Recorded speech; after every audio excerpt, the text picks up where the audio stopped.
Today I'll be rating all the items/consumables in MCC Island Sky Battle. I will also do it in the tier list format as shown on screen. By the way, the link is in the description if you want to rank them yourself.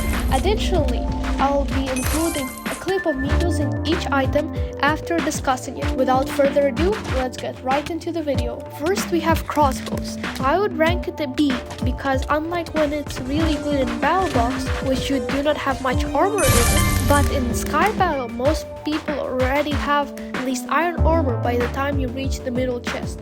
Lava is useful in certain scenarios, like placing it over bubble elevators in the Candyland map, or on players who are stuck in the cobweb. However, one downside is it burns the items dropped by the players, so I'll give it a C. Cobwebs are incredibly useful for clutching and trapping opponents, earning them an A. T is undoubtedly an S tier item. This is because if you trap people in cobwebs, you can always just place TNT near them and then they explode.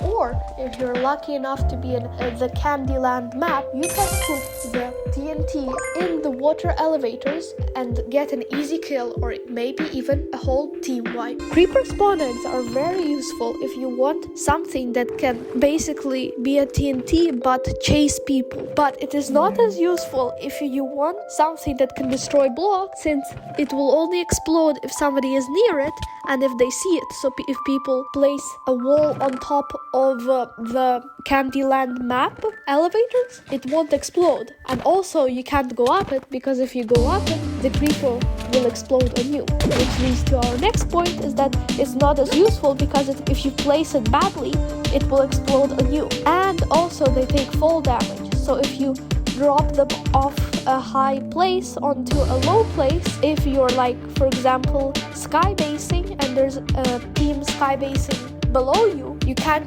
just put a creeper spawn egg because it will die by the time it will land. I'm not skilled with snowball, and since I can deal damage effectively with a bow, I can just shoot them instead of using snowballs, I consider them less useful, so I'd give them a D. If you disagree with me, please let me know in the comments below. Moving on to the Sparks of Levitation. They are an easy S tier item. They act as a get out of jail free card, and you can use them to travel easily without worrying about falling into the void. Orbs of Harming, in my opinion, deserve a B, as a bow can be used to knock people off, but the Orbs of Harming are still useful for hitting multiple people at once. Next is the Spark of Healing, which is good if you're trading hits, as it heals you enough to survive.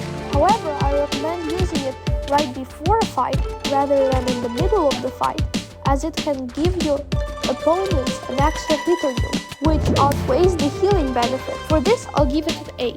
Ender Pearls have some uses in Sky Battle, such as escaping from the void when you have no sparks of levitation, or getting closer or farther from your opponents instantly. For this, I'd rate them a B. Golden Apples are useful for getting regeneration and 2 extra hearts before a fight, potentially turning the tide. But I would advise using them whilst in the fight, because it takes 1.5 seconds to eat them, and in that time, your opponent might kill you. For these reasons, I'll rate it A. In my opinion, scaffolding is the best clutch item, saving you from any fall.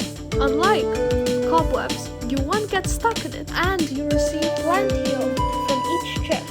You can also break it and reuse it endlessly. It's easy to use, shift and spam right click. Therefore, scaffolding easily earns an S. Fishing rods are excellent for bridge fights, one of the best after Sparks of Levitation. I'll let the clip speak for itself. Consequently, I'll give the fishing rod an S tier rating. I hope you have enjoyed this video. If you have, I would highly recommend watching this video on screen right now. This was QuantiFIRE, and I'll see you in the next video.